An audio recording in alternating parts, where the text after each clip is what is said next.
শার্টের কলার ধরে আমাকে টেনে নিয়ে যাচ্ছে আমার সদ্য বিয়ে করাবো। তবে একটা না দুইটা বউ, দুজনে দুই দিক থেকে শার্টের কলার ধরে আমাকে টেনে নিয়ে গিয়ে বাসর ঘরে প্রবেশ করলো। তার একজন গিয়ে দরজা বন্ধ করে দিল, আর একজন আমাকে বিছানায় ছুঁড়ে ফেলে দিল। আমি কাঁপা কাঁপা সুরে আমতা আমতা করে বললাম, আপু দেখো, আমাকে ছেড়ে দাও প্লিজ, আমি তোমাদের ছোট বোনের মতো, তাই না? আমার কথা শুনে তারা দুই বোন একে অপরের দিকে তাকিয়ে বড় বোন বলে উঠলো, ছোট বোনের মতো মানে কি? তখন ছোট বোন বলে উঠলো, তোর মাথায় কি পাগল হয়েছে নাকি? বলে ছুটে এসে আমাকে ধরতে লাগলো। আমি খাটে এসে গুটিসুটি হয়ে এক কোনায় বসে কাঁপা সুরে একটা নিঃশ্বাস ছেড়ে বললাম, দেখো তোমরা যা করছো তাতে আমি ভুলেই গিয়েছি আমি একটা ছেলে নাকি মেয়ে। তোমাদের দেখে মনে হচ্ছে তোমরাই ছেলে আর আমি মেয়ে। আমার কথা শুনে দুজনে ডেভিলের মতো হুহা করে হেসে ওঠে। আর তাদের মধ্যে বড় বোন বলে ওঠে, হি হি, তাই নাকি? মনে কর তুই মেয়ে। তখন ছোট বোন বলে, আর আমরা হলাম ছেলে, আর আজকে আমরা দুজন মিলে তোর সতীত্ব হরণ করব। এটা বলেই হি হি করে হেসে ওঠে। ওদের কথা আর হাসি দেখে আমার গলা শুকিয়ে কাঠ হয়ে গেল। ওরা যে আমাকে ধরে কিস করতে যাবে তখনই আমি বলে উঠি, আপু আমি পানি খাবো। দুজনে একে অপরের দিকে তাকিয়ে একজন গিয়ে আমাকে পানি দেয়। আমি উঠে বসে পানি খেতে থাকি। পানি খাওয়া শেষ, ইচ্ছে করে নিজের গায়ে পানি ঢেলে দিই। তারপর ফ্রেশ হবো বলে ওয়াশরুমে চলে যাই। এখন ফ্রেশ হতে হতে চলুন আপনাদেরকে আমার কাহিনীটা বলি। আমি কে আর এসব কি হচ্ছে তাও আপনাদেরকে বলি, কেমন? আমি হলাম সামি চৌধুরী। এবার ইন্টার সেকেন্ড ইয়ারে পড়াশোনা করছি। আব্বু আম্মুর একমাত্র সন্তান আমি। আব্বু ব্যবসায়ী আর আম্মু গৃহিণী। আমাদের জয়েন্ট ফ্যামিলি, আর ব্যবসাটাও জয়েন্ট। আমার আব্বু আর মামা মিলে দেখাশোনা করে সেটা। আসলে আমার আব্বু পরিবারের একমাত্র সন্তান ছিল, তাই আমাদের বাসায় মামারাও একসাথে থাকেন। আব্বু আম্মু মামা মামি আর দাদা দাদি মিলে, আর আমার মামাতো দুই বোন একসাথে আমাদের জয়েন্ট ফ্যামিলি। আর আমার দুই বউ আমার সম্পর্কে মামাতো বোন হয়। আমার একমাত্র মামার দুই মেয়ে ওরা, তারা দুজন যমজ বোন, এক সেকেন্ডের ছোট বড় তারা।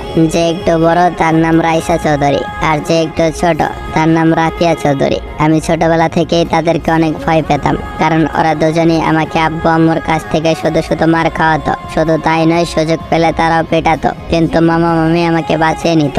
আমার থেকে 3 বছরের বড় ওরা, আর ওদের রাগের জন্যই আমি ওদের অনেক ভয় পেতাম। একবার যখন আমি ক্লাস 2তে পড়ি তখন আমাকে অনেক ভয় দেখিয়েছিল তারা। ওরা যেখানে যেত আমি সেখান থেকে পালিয়ে যেতাম। স্কুলে যাওয়ার সময় শুধু স্কুলে যেতাম, আর বাকি সময় রুমে বন্দি হয়ে থাকতাম। আবার মাঝে মধ্যে ওদের জন্য স্কুলেও যেতাম না। আব্বু আম্মু ভাবতো ঠিক হয়ে যাবে, কিন্তু 1 বছর পার হওয়ার পরেও যখন আমি ওদের ভয়ে রুম থেকে বের হতাম না, ঠিক মতো খেতাম না, তখন সবাই মিলে সিদ্ধান্ত নেই খালাদের বাড়িতে আমাকে পাঠিয়ে দেবেন। কিন্তু আমার আম্মু রাজি হই না। তখন আব্বু বলে, দেখো সে আমাদের একমাত্র ছেলে, সে যদি এভাবে ঘরে বন্দি থাকে তাহলে সামনে কি হবে সেটা ভেবে দেখেছো? স্বামী হয়তো কোনো কারণে মামুনিদের বই পাই, দেখো পরে সবকিছু ঠিক হয়ে গেলে আবারও তাকে বাসায় ফিরে আনবো। আর তাছাড়া তুমি সেখানে গিয়ে থেকো মাঝে মধ্যে। আপুর কথাই আম্মু বিষয়টা ভেবে দেখলো। আমাকে ঢাকা থেকে যশোর পাঠিয়ে দেওয়া হলো খালাদের বাসায়, তবে একা না, সাথে আম্মু আছে। 3 বছর পর যখন 5-এর পরীক্ষা দিতে বাসায় ফিরলাম তখন আপুদের আগের মতো বই পেতাম না। তা দেখে আব্বু তো মহা খুশি, কিন্তু আপুরা আমার সাথে কেমন আচরণ করতো তা আমি নিজেই কিছু বুঝতাম না। আমি যেখানে যেতাম তারা আমার পিছন পিছন সেখানে যেত। আমি কোনো বিপদে পড়লে তারা আমাকে উদ্ধার করত, নিজের বাগের খাবার আমাকে দিয়ে দিত। একদিন আমি যখন ঘুরতে যাই সেখানে আপুরাও ঘুরতে আসে আমার সাথে।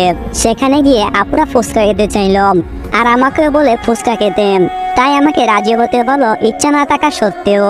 ইয়ার করার 2 প্লেট জাল ফুচকা অর্ডার দিয়ে আমি বেঞ্চে গিয়ে বসে পড়লাম। আমি মাঝখানে, আপু দুইটা দুই পাশে। আপুরা হাতে ফুচকা নিয়ে দুইজনে আমার সামনে ফুচকা তুলে বলে, আ করো বাবু। আমি একজনের হাত থেকে ফুচকা মুখে নিয়ে বুঝতে পারলাম অনেক জাল হয়েছে। তারপর আবার আরেকজনে দিল। বিশ্বাস করেন রাসেল ভাই, আমি তখন চিল্লিয়ে বলতে লাগলাম, আমি ফুচকা খাবো না। ফুচকাওয়ালা মামাকে পানি দিতে বললাম, ফুচকাওয়ালা মামা বললো পানি শেষ, দাঁড়াও আমি যাইতাছি নিয়ে আইতাছি। এদিকে আমি চিল্লাইতাছি, তখন তারা কি করবে ভেবে পাচ্ছে না।